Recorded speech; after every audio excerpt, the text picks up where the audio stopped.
Assalamualaikum, aku Nabel, mahasiswa kedokteran gigi. Hai, kalian penasaran gak sih apa aja alat-alat yang diperlukan di kedokteran gigi ini?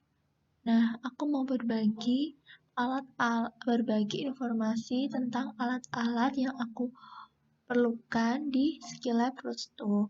Skilab Prosto ini skilab membuat gigi tiruan. Nah, membuat gigi tiruan ini bisa sebagian, bisa lengkap. Nah, yang pertama ini yaitu gigi tiruan lengkap. Oke.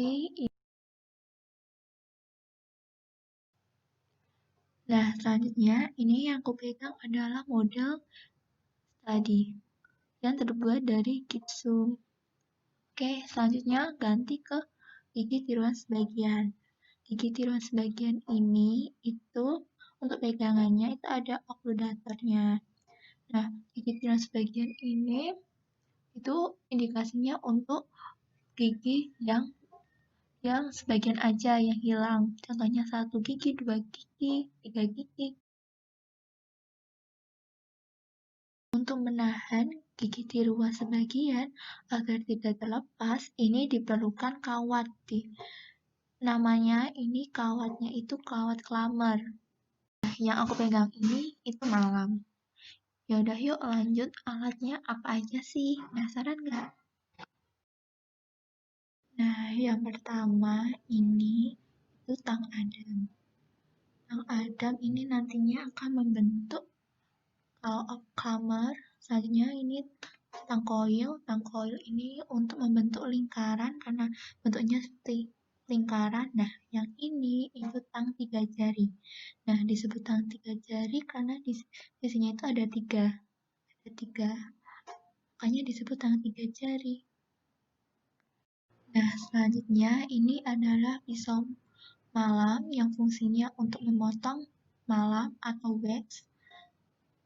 Nah, selanjutnya ini adalah pisau model untuk mengukir atau membentuk model pada wax atau malam. Selanjutnya ini adalah yang digunakan untuk merapikan dari malam itu. Ini adalah fuskus atau chip blower. Nah, chip blower ini fungsinya untuk memusatkan api pada suatu titik sehingga apinya itu pas atau terpusat di malam yang ingin kita panaskan. Selanjutnya, ini adalah malam yang digunakan untuk membuat. Nah, jadi nanti malam tersebut ini bisa berubah jadi keras atau berubah jadi resin akrilik apabila dipanaskan menggunakan air yang mendidih. Nah, tetapi si malamnya ini harus ditempatkan di kuvert lebih dahulu. Yang saya pegang ini masih berupa malam karena memang belum aku panaskan, belum aku rendam di suhu yang mendidih gitu. Model study ini aku beli di Shopee tapi cuma sampai molar 2.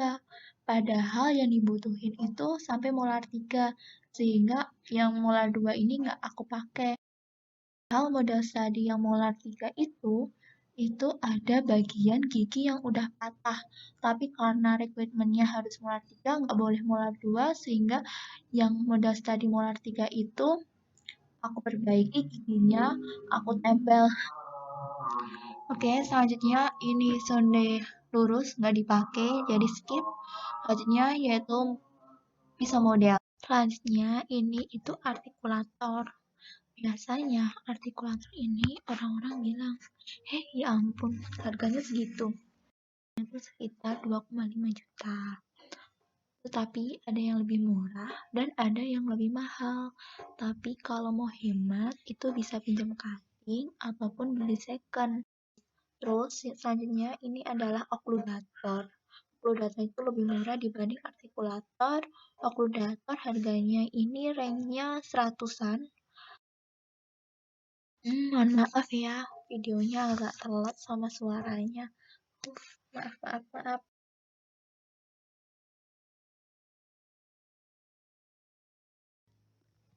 Oke, selanjutnya aku mau berbagi sedikit sedikit mengenai tips belajar aku. Jadi aku itu lebih ke tipe nulis di jurnal. Jadi apa yang aku pelajarin tuh semua aku tulis di jurnal. Hal-hal produktif aku tulis di jurnal. Contohnya hari Selasa aku ngerjain apa aja tuh. Terus mulai dari ikut seminar sampai emang beneran belajar, kayak belajar TOEFL aku tulis hari ini seminar belajar TOEFL gitu. Karena masih liburan jadi kayak bingung belajar apa, mau nge-review materi sebelumnya atau belajar materi selanjutnya. Cuma karena aku udah semester 7 jadi aku lebih baik nge-review materi sebelumnya karena memang materi sebelumnya ada beberapa yang belum mudeng atau paham tapi dikit gitu. Pengen aku review aja. Cuma bukunya belum ada.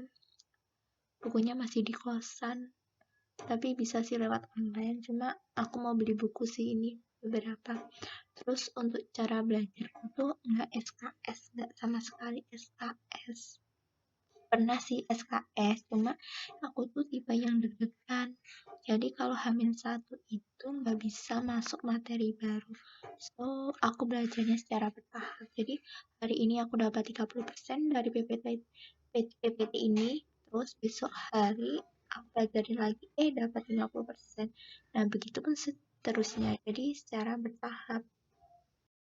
Nah, menurutku belajar itu kayak menanam pohon dan menyirami pohon. Apabila pohonnya ini ingin tumbuh, kita itu menyirami harus setiap hari. Dan nggak mungkin juga pohonnya itu dalam 1 minggu itu udah besar. Jadi semuanya itu butuh proses. Begitupun dengan belajar. Tuh, kalau menurutku ini bisa diambil kesimpulan. Yang pertama yaitu kita harus membuat jurnal setelah kita belajar. Jadi apa yang kita pelajari ini kita tahu kita sampai mana. Kedua, yaitu belajar secara bertahap. Jangan sistem SKS. Tapi kalau kamu sistem SKS, maksudku udah terbiasa sama sistem SKS dan udah enak sama sistem SKS, ya udah nggak apa-apa. Sistem SKS itu sistem kebus semalam maksud aku. Terima kasih, bye.